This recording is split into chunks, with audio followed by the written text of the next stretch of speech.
What do you want to be when you grow up, Olivia? An astronaut. I want to be a fashion designer. A basketball player. I want to be an actor. A doctor. A teacher. A chef. An artist. What do you want to be when you grow up? A mermaid.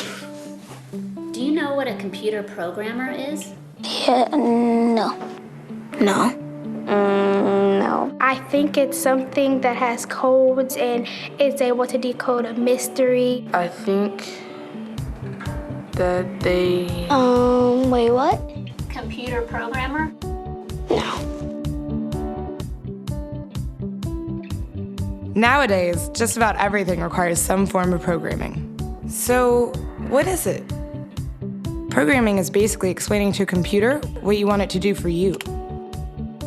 When you're programming, you're teaching possibly the stupidest thing in the entire universe, a computer, how to do something. Programming is one of the only things in the world that you can do where you can sit down and just make something completely new from scratch, whatever you want. It's really not unlike kind of playing an instrument or something, or playing a sport.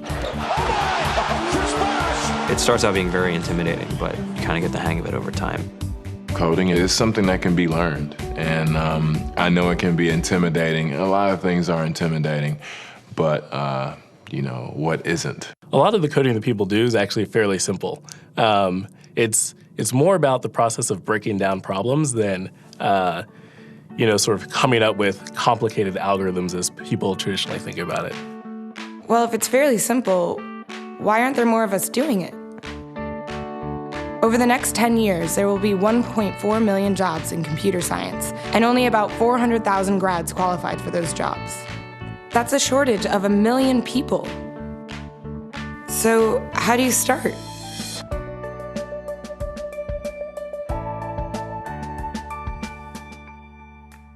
I was obsessed with maps when I was a kid, and cities specifically.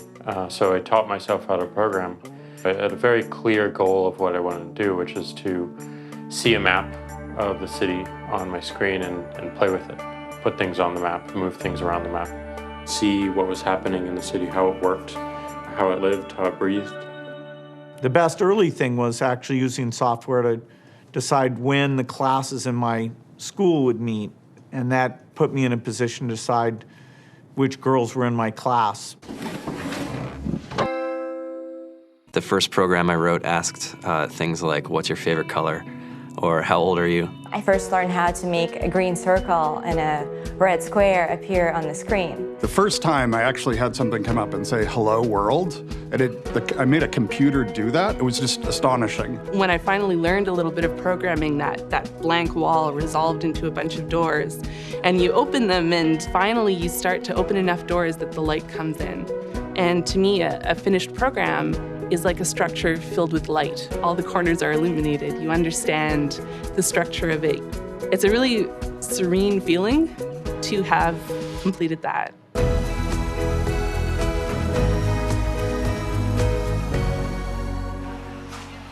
It took me some time to realize that creating things with your hands or creating code, creating programs, is just a different way to express creativity.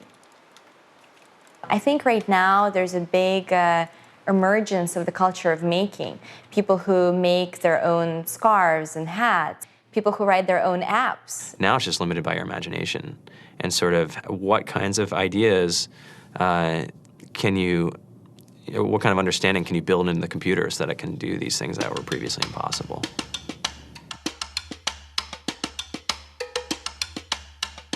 All great things are built in teams when you collaborate with other smart people.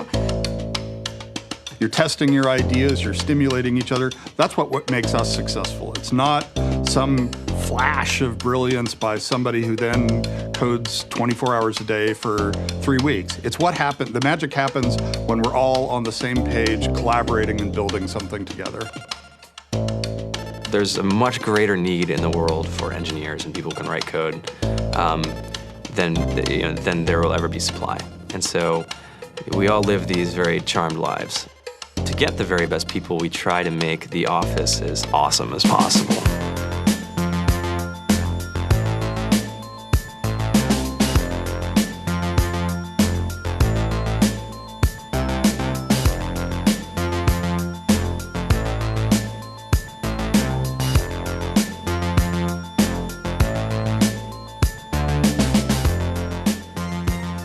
We have a fantastic chef, Free food, breakfast, lunch, and dinner.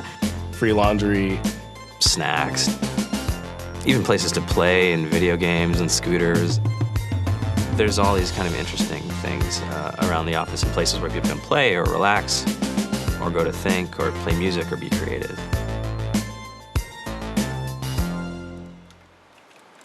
I went on the Bureau of Labor Statistics for the United States, and there's about a third of the pie that's all the things you would expect. It's, they're working in the government, they're working in typical technology jobs.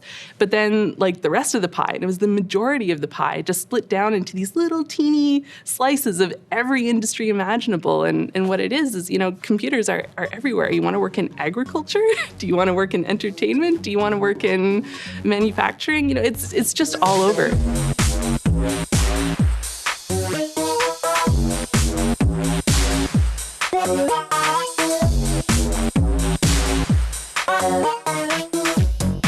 Here we are, 2013. We all depend on technology to communicate, to bank, information, and none of us know how to read and write code. So you guys, what else? Who else has an idea of what we can change with our programming? What else can we do? Tiffany? What I saw my students take away from using Scratch and programming in our classroom is that they were willing to push through problems. It really builds critical thinking, it builds problem solving, and it's something that they can then apply to math in the classroom or their reading skills. We integrated science with this programming, and I saw my scores go up 30%. When I was in school, I was in this after-school group called the Whiz Kids. And when people found out, they laughed at me and, all these things. And I'm like, man, I don't care. I think it's cool. And, I'm learning a lot. And some of my friends have jobs. It's important for these kids. It should be mandatory to be a citizen on this planet, to read and write code. I just think you have to start small, right? And I think that's one of the biggest misconceptions about computer science and programming overall is that you have to learn this big body of information before you can do anything. You don't have to be a genius to know how to code. You need to be determined. Addition, subtraction, that's about it. You should probably know your multiplication tables. You don't have to be a genius to code. Do you have to be a genius to read? Do you have to be a genius to do math? No? No?